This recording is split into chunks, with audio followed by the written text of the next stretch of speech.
Hello and welcome to Joie de Vivre. I'm Ruth Chadwick, and today I'm really excited to talk to you about abundance. It's a topic I'm wildly fascinated with because, throughout my own life, I've struggled with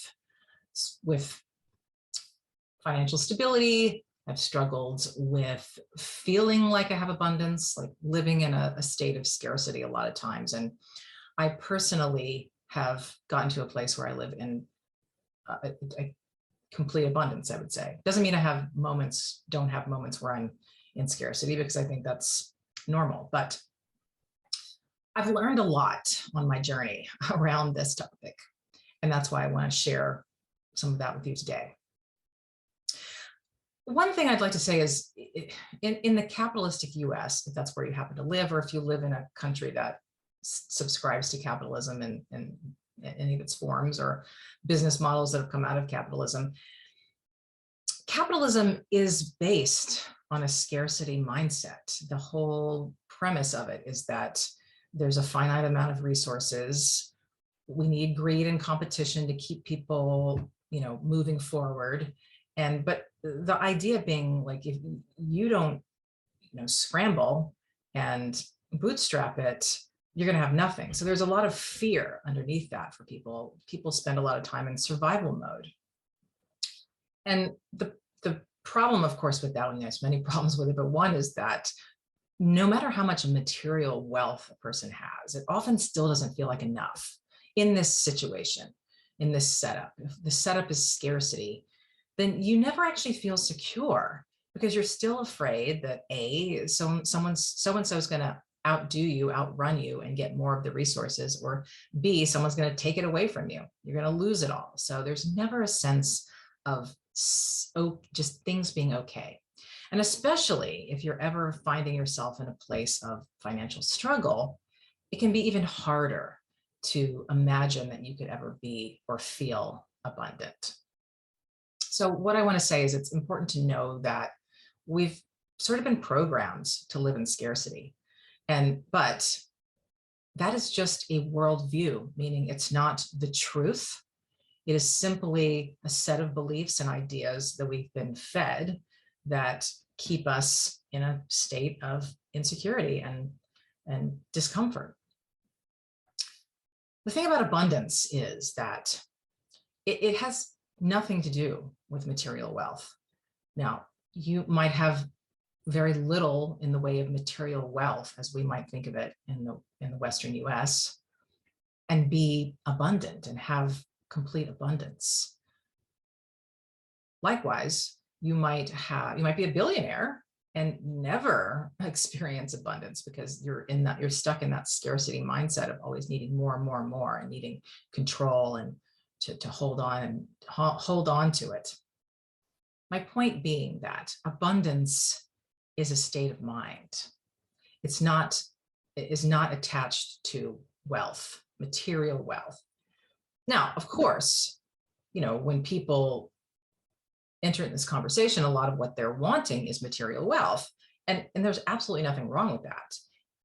But the key lies in where you are seeking that from. So one thing I'm trying to say is that abundance comes first and material wealth can follow. Let me just talk a bit more about that. If you're living in a state of abundance, then you're not worried all the time. You have a more expansive view of the world. Scarcity is a very narrow view. We get very focused. It's fear-based. Whenever we're in a fear-based state of mind, our focus gets very narrow. We get tunnel vision. We're in survival mode. It's fight, flight. That we live in sort of a low-grade fight, flight all the time, right? Because that's what that sort of competition-based mentality is. So if we're thinking about finances, we're thinking about how do we get more money, and we don't have enough, and how are we going to make it to the end of the month, and all of that.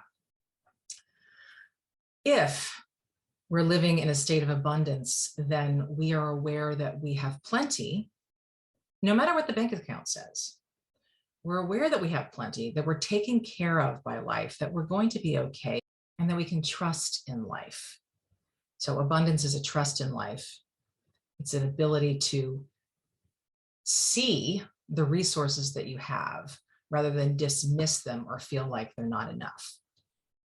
And the other thing is, once we're living in a place of abundance and trust in life, we're living in a more expansive view of things. We're more open to opportunities. We're more able to see solutions to our financial problems. Our viewpoint opens up. And so instead of being in this very narrow kind of fight, flight, got to just get to the next goal, got to, got to get more money, got to get more dollars. How do I get more money? How do I get more dollars? How do I get more dollars so I can get the Lexus? How do I get more dollars so I can get the bigger apartment? Whatever it happens to be. Instead of that, we already have riches. We are very aware of the riches that we have, and we're very content with the riches that we have. And therefore, because we're seeing the world through an abundant lens, there are riches everywhere, and they're ours for the taking. There are opportunities around every corner. There's a solution to our financial issues around every corner. So we can trust that if we don't see it right now, we're going to see it tomorrow. If that opportunity is not here today, it's going to happen tomorrow. There's a trust. So, okay, that's all well and good, but so how do I get there? How do I get myself into this space of abundance? Well, I'll give you a hint. And one thing I'll say is that it does not exist in the rat race. Abundance exists outside of the rat race. And what I mean by that is that this feverish rush to the top is quite the opposite of abundance. It's, rushing is a sign of scarcity. It means you don't believe there's enough for everybody. You don't believe that there's plenty. So you're rushing. And what that also means is your mind is probably very sped up a lot of the time. You're thinking as hard as you can how you're going to get the next whatever it is, goal achieved, the next promotion, raise, job, deal, whatever. So you're thinking a mile a minute all the time, which is a frantic way to live your life, which is the way most people, who are doing business live their lives right now, at least in the US, very frantically. And that's actually not the way to cultivate abundance. You're cultivating more scarcity that way. Abundance exists in stillness, in slowness, in presence. When your mind quiets down and when you stop for a minute, that's when you're actually able to take in the immense richness that you already have in your life. And if you're rushing everywhere, you're missing it. You're missing the riches. You're missing your wealth, and the resources that are available to you. So abundance is actually a sense of connection to all that is. And when you're connected to all that is, you don't worry, and you start to see, again, the opportunities, the possibilities, the abundant possibilities, the plenty of solutions that exist. So abundance happens when we cultivate stillness, when we let our minds quiet, when we can be in the moment and know for certain that we are okay in the moment and that we're going to be okay. Now, you might argue with me that, you don't know if you're going to be okay. Your bank account is looking pretty empty, or you just got fired, or whatever the crisis might be, or look at how inflation's going and the supply chains are all messed up. And I would challenge you back and say, right now in this moment, do you have what you need? And also beyond that, right here in this moment, what are you grateful for? What do you appreciate right here in this moment about your life, in this room that you're in, or about your health, or about the people that are in your life, or about the opportunities that you have. It's only when we slow down and calm down that we're actually able to take stock of all that. So I would suggest, again, that you have the ability to manifest whatever you want in your life. And it's through stillness and slowness that you're going to do that.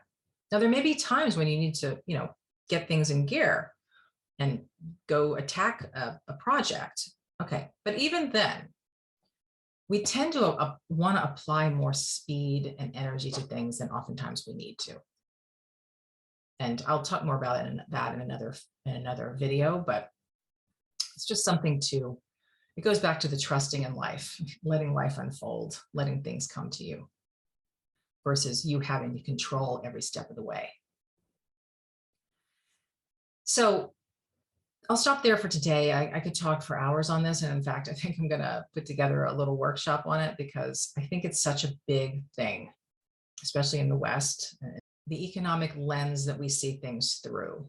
And it's very important. I think it's one of those things that's at the crux of why we're so messed up as a culture, because there is this frenetic need to produce and sell and produce and sell. And it's gotten to a toxic level. And if everyone could sort of settle down for a minute and see everything that they have and really take that in and really love their lives more and enjoy their lives more and stop chasing wealth everywhere they go, then they would have more wealth. Not only would they have more wealth already today, no matter what, but they would attract more wealth. So the things that they actually want in life, the things that are really important, that actually make life worth living. Okay, so I've said my piece for today. I hope that, and you know what, maybe I'll do a part 2 to this because there's a little bit more I want to say about how abundance often gets discussed in our culture among spiritual circles, as well as in secular circles, that I think also, creates a little bit of difficulty in this area. So, but that's it for today. And thank you for joining me. And I will be back. And I hope that you'll join me next time.